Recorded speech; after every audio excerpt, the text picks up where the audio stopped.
Hi, my name is Ryan Park, and I was the 2020 GIS, JSS, and NJSHS winner.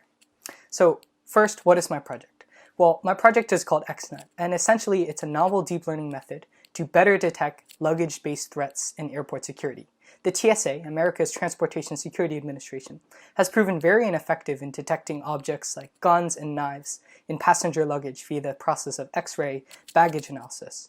To remedy this issue, I invented a new convolutional algorithm, which I call deep lateral stacks, and applied them to an AI algorithm that I call XNet. Once trained on real-world luggage data, XNet is able to detect dangerous objects 400% more accurately and about 91 times faster than TSA officers, representing a potential significant improvement over the current airport security infrastructure. The second question, how did I decide on this topic and why did I want to explore this topic? Well, I chose and explored this topic because it was a problem I felt was really relevant and was really applicable to the tool of artificial intelligence. Pre-coronavirus, some of America's busiest airports were processing more than 1 million passengers per day. This high throughput and TSA's shortcomings in luggage threat analysis made this problem all the more worrisome and motivated me to make a better solution. As we start to reopen and go back to the way things were before coronavirus, this problem of X-ray baggage analysis only gets more and more prevalent. Okay, the third question. What did I learn that I didn't expect to learn? Well, I learned some pretty unexpected lessons on data acquisition. In the beginning, it was really hard for me to get appropriate luggage data for me to train XNet on. Most of the available data was not great quantity-wise or not great quality-wise. The data that I eventually ended up using came from China and was therefore incredibly difficult to acquire. During the process of downloading this data, I learned valuable lessons about navigating the shaky internet connections between China and the United States. This was actually surprisingly difficult.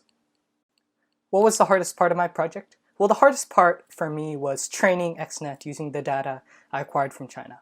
Unfortunately, the machine that I used to train didn't have sufficient memory to properly fit my data and my model. As a result, there were many training sessions in which I ran out of memory mid-training and had to essentially start all over, which was kind of annoying. Eventually, I had to figure out a very complex training schema that balanced hardware limitations and still allowed me to have an effective training process.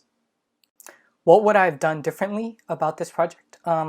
I think I would have spent more time on the training process in order to find the best hyperparameters and model structure. This would ultimately allow XNet to be more accurate, even more accurate than it is now, and probably faster as well. So I think this would have been a worthy investment of my time in order to further improve my algorithm.